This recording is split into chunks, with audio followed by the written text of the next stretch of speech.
why does some of these episodes have to be mean-spirited? Why does my cartoon crisis have to involve mean-spirited and ungrateful characters? Ugh. Well, looks like we're going to have to go back to Foster's Home for Imaginary Friends to review another bad episode. I know I didn't review a lot of good episodes from the show, but maybe sooner or later I will. But for right now, let's go to another terrible episode, called I Only Have Surprise for You. Yeah, that's really the title card of this episode. Anyway, after so many parties that Blue give to Mac, why is this an issue? Because he always embarrasses Mac a lot, no matter what. I mean, I know Blue can be a trickster, but why does he have to always embarrass Mac no matter what? And not only that, when Mac comes to Foster's, he really thinks that Blue is hiding another surprise party because of all the information he saw when Blue was talking on the phone. So much that Mac thinks that the other characters like Frankie is siding with Blue. Now, I can really go against Mac on this, because why would Frankie help Blue to prepare a surprise party? I mean, Frankie doesn't even like Blue. You have to admit that Blue always annoys Frankie a lot. But looking at this, Mac is just too over-exaggerated here. But think again, we are just scratching the surface. When Mac sees that they're doing a surprise party, he completely uses it by ruining his surprise party. During most of this episode, Mac is just trying to stop the other characters from preparing the surprise party. You may think he was going way too far. Well, he kinda did. What I mean kinda? Well, the biggest surprise of them all is that it wasn't actually a surprise party. It was actually a happy birthday party by an imaginary friend. And everyone completely blames Mac for ruining everything. So to make it up to the imaginary friend, Mac and Blue prepare a happy birthday surprise. And when the imaginary friend shows up, Mac became a clown. And wait for it. Just wait for it. We're getting to this soon.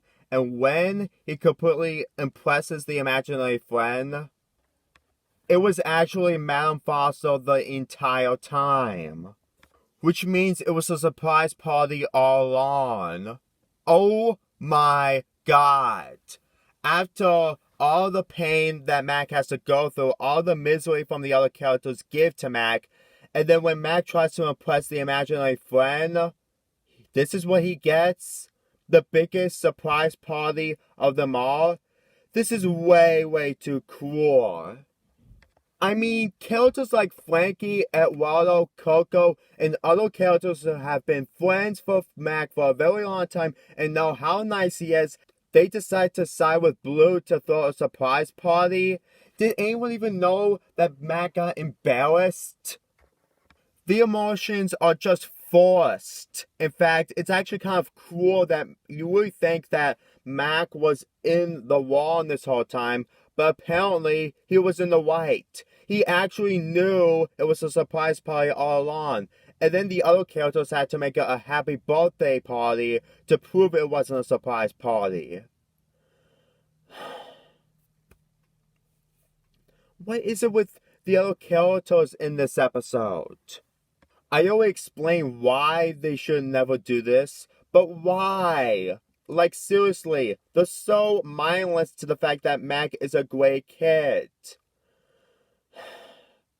Episodes like this always makes me speechless, and I really hate how it always makes me speechless. Blue is just out of his mind most of the time, and this is no exception. I really hate him. Sometimes he can be a fun-loving character, but at least he's more tolerable in the earlier seasons.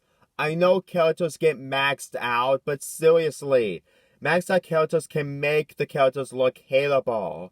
I know Blue can be a lovable jerk, but in an episode like this, he's not a lovable jerk. He's an abomination of an imaginary friend.